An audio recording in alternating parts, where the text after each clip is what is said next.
I'm Dr. Virginia Green with Stillwater Family Therapy, and I'm here to tell you about why I went to Africa. You all know that I spent 6 weeks in Africa in December and January, and you guys were really supportive of me being absent from this group. And I just want to report some of the things that I learned when I was there and why I think that we all have hope for this continent that we feel is lost. It's usually a 20-minute presentation, so bear with me as I skip over some slides. Most of you know that I spent 6 weeks in Africa in December and January, and I just want to share a little bit about what I learned there. First of all, you may have this problem. I had Africa overload. When I said I was going to Africa, everybody said they're all sick, all have HIV, there's always Ebola. I certainly didn't think I was going to love it. I had a million reasons why I shouldn't go, and I'd like to share all of those with you and how my experience was actually the opposite of what I was so worried about. I just can't deal with Africa. It's just too big of a problem. Oh yeah, and then the other thing that happens, if you give any money to Africa, it goes to France where they build big chateaus for these corrupt strawmen who are stealing all the money. So the answer, right now, the answer to Africa's problems is something called microfinance, where you lend $100 to a small collective, and they go out and lend it to each other, and they build their little businesses.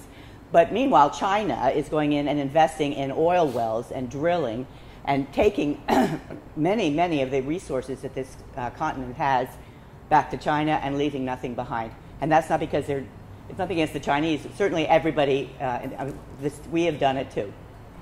So little microfinance with ladies, I wasn't sure that was really the answer. I was at a refugee center where people came from, that is the Democratic Republic of Congo. And most of the people that I met in Uganda came from this, the children running away are who I met. So I had a big question. Why me? Why should I go to Africa? It's probably the worst idea anybody ever had. I'm 61 years old. I'm not a doctor or nurse, so I can't prescribe anything or give anything away that's medical. As of August last year, many of you know, I was flat on my back. I was in a wheelchair at the mall because I couldn't walk. So it was not a good idea for me to go to Africa at all. And I'm so not her.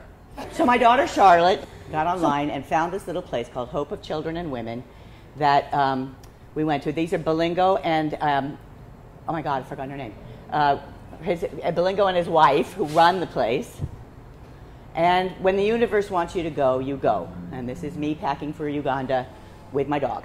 I took a ton of supplies over there, calculators and different things. So we've started a new branch of Stillwater. What makes us different as therapists is that we look at the world in context.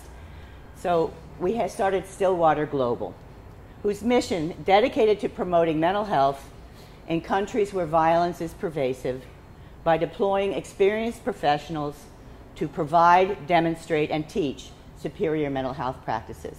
Now, take out in countries where violence is pervasive, and that's what we do here in this country. But in this country, of course, violence is also pervasive.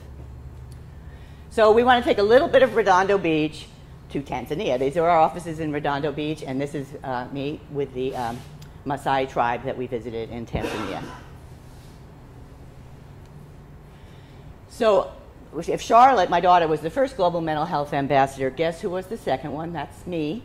And these are my friends, Joanna and Dorcas and Grace.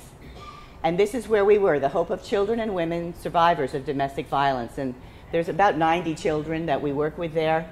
In addition, this is the little compound.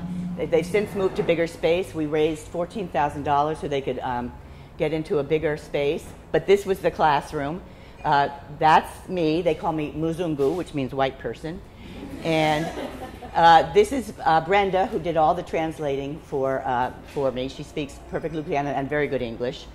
This is Kaweke, who is the head of the Crafts Collective, and they have a little bank themselves. So she's the head of that. She's totally awesome. And that's me and Charlotte and Kaweke. She invited us to her house for the Ugandan national food, which is called matoke. And I just want to say, you do not go to Uganda for the cuisine. So that's Kaweke. These are the calculators we brought. We brought about 50 calculators, which we left there under lock and key. They did not want everybody to go home with a calculator. And that's me, the Mzungu, teaching them about business. I'm going to skip through this really quickly, but it was interesting. In their personal economy, that I know more about their personal, what they spend their money on every month than the World Bank does. First of all, they had to get 2 jerry cans, this is a jerry can, of water in the morning and 2 at night, and usually the children do it. Now, those are empty jerry cans. I can tell you the full ones I can't lift, and they carry 2, and they're 8 years old. So these are the ladies that are listening to me talk. One of the first things we taught them is time is money. You can't just say what it costs, the material cost of something. You have to factor in your time. And that's why we had to kind of figure out what they need. I'm not going to go through all of this, except I like my little pointer.